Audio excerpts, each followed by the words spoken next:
Carla, actualmente, debido a la situación que venimos atravesando, existen muchas empresas que tienen deudas pendientes de cobro. Existen muchos casos de empresarios que no han podido recuperar sus acreencias. ¿Qué les podemos recomendar a estos empresarios que de repente, pese a que ya han tratado de cobrar, han enviado correos, han conversado, han enviado WhatsApps, e inclusive de repente, pese a que los deudores se han comprometido a pagar, hasta el momento no lo han hecho? Ok, sí, es muy cierta la realidad que comentas. En este caso, lo recomendable, como bien has mencionado, es que primero los empresarios busquen tratar de llegar a algún tipo de acuerdo, conversación, traten de intentar lograr algún tipo de acercamiento. En caso estos acercamientos pues no funcionen, lo recomendable en estos casos es buscar algún tipo de asesoría legal. Y esta asesoría legal va orientada a agotar una etapa extrajudicial. Y con etapa extrajudicial me refiero al envío de cartas notariales que vayan acompañadas de firmas, por ejemplo, de algún estudio de abogados, de algún abogado, en el que se señale el monto de la deuda, se solicite el pago y además de eso, pues se les otorga un plazo para dar cumplimiento al pago del monto, ¿no?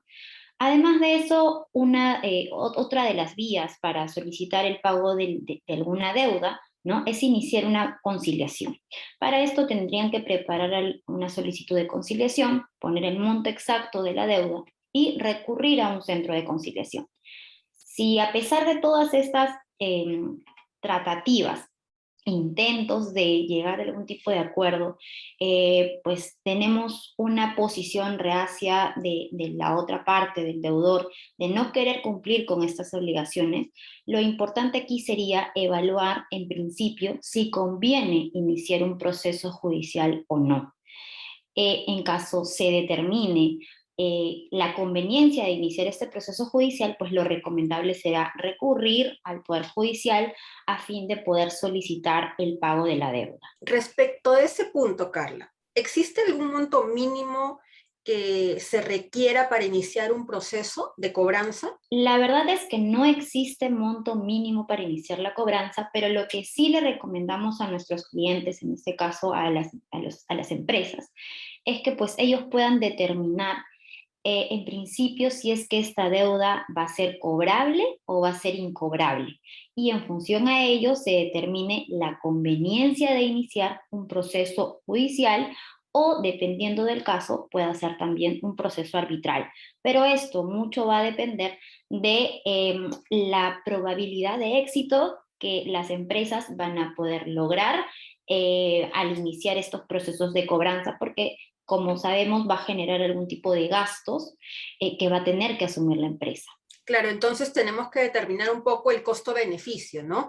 Tanto me puede costar un proceso de cobranza y tanto es lo que puedo recuperar y tanto es el riesgo, además, de poder recuperarlo o no recuperarlo, ¿no es cierto? Exactamente, eso es importante, determinar el riesgo y si finalmente pues tenemos a una empresa que a pesar de la etapa extrajudicial y la judicial puede ser que o no quiera asumir el pago de la deuda o no tenga los fondos para poder asumir la deuda, ¿no? Ok, Carla, y coméntame en este punto, se escucha mucho decir, quiero cobrar mi deuda y quiero embargar a mi deudor. ¿Esto es así de simple o se necesita algo adicional? ¿Necesitamos algún documento? ¿Necesitamos alguna evaluación previa? Coméntame cómo es esta figura. A ver, ya más que todo entrando a una vía judicial, porque ya el embargo pues se da en un proceso judicial iniciado, tenemos que tener en cuenta que para iniciar o para solicitar una medida cautelar de embargo de bienes o de cuentas, mucho va a depender de la verosimilitud, como nosotros en derecho le llamamos, o en simples palabras, cómo se puede acreditar o si tenemos los documentos suficientes para poder acreditar y formar algún tipo de convicción en el juez de que nuestra deuda efectivamente tiene que ser asumida por la otra parte. Eso es un requisito muy importante.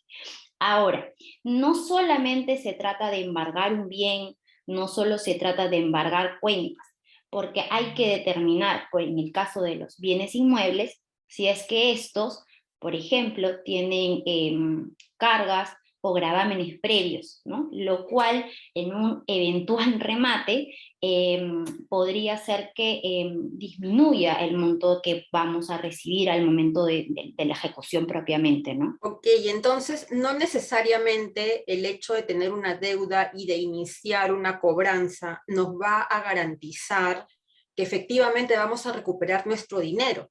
No necesariamente implica que efectivamente vamos a lograr cobrar nuestra creencia. En ese sentido, Carla, ¿cómo podríamos evitar tener un deudor que a futuro no me va a pagar? ¿Existe algún mecanismo, algún tipo de filtros o recomendaciones que puedas brindar para evitar estos casos? Bueno, en principio, comentar que los procesos, nosotros tenemos algunos procesos judiciales que son mucho más rápidos cuando tenemos un título valor. Y con título valor me refiero a un pagaré, a una letra de cambio, a una factura negociable, alguna transacción extrajudicial o acuerdo conciliatorio.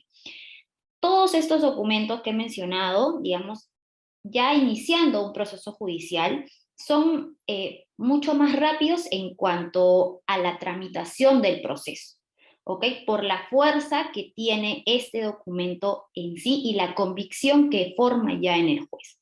Sin embargo, si tenemos contratos, si tenemos facturas electrónicas, las facturas normales, o simples compromisos de pago, que muchas veces las empresas suelen suscribir estos compromisos de pago, sí toman una vía judicial y de trámite mucho más larga, porque hay que formar convicción en el juez de que efectivamente estos documentos acreditan el pago, acreditan una deuda, ¿no? Entonces, primera recomendación es que tratemos de siempre asegurar nuestra deuda o el pago de nuestra deuda mediante algún título valor.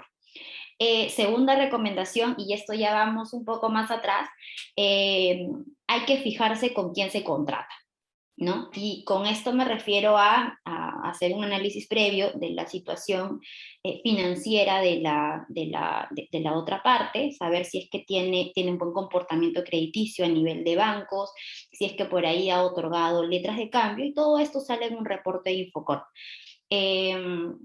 También es importante saber qué bienes tiene, ¿no?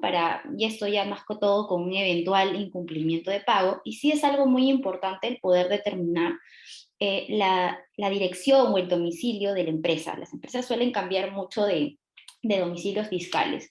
Entonces, este cambio de domicilio a veces dificulta mucho la cobranza porque no sabemos dónde está ubicado el deudor. Entonces sí es muy importante tener en cuenta todo ello y sobre todo firmar en el contrato que se vaya a firmar, ¿no? Que una de las cláusulas sea que la otra parte tiene que comunicar sobre el cambio de domicilio que vaya a hacer para que nosotros podamos saber dónde están ubicados, ¿no? Eso básicamente es previa al inicio de la cobranza. Una vez que ya iniciamos la cobranza extrajudicial y previo a una cobranza judicial, sí hay que evaluar o hay que iniciar con un informe de probabilidad de éxito de la cobranza para saber si es que podemos o no podemos recuperar la deuda.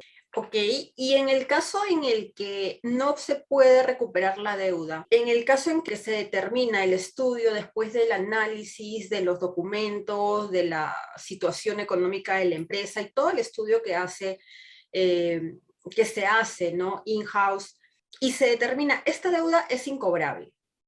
¿Qué es lo que se puede hacer? Bueno, en estos casos, aquí sí voy a hablar ya un poco más de montos.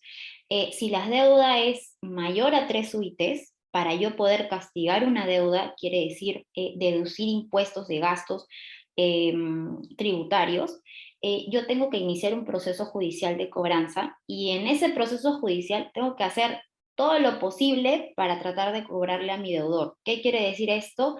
Primero, obtener sentencias favorables. Segundo, tratar de embargar bienes, tratar de embargar cuentas y que la respuesta que yo reciba del juzgado sea negativa. Esto quiere decir que me notifiquen que no tengo, que no han encontrado dinero en las cuentas, que no tienen bienes, etcétera. Si las deudas son menores a 3 UITs, no necesitan iniciar un proceso judicial, pero sí se requiere que esto haya sido provisionado, ¿no? Entonces, estas son, digamos, las vías que tenemos. Ok, Carla, muchas gracias. Gracias.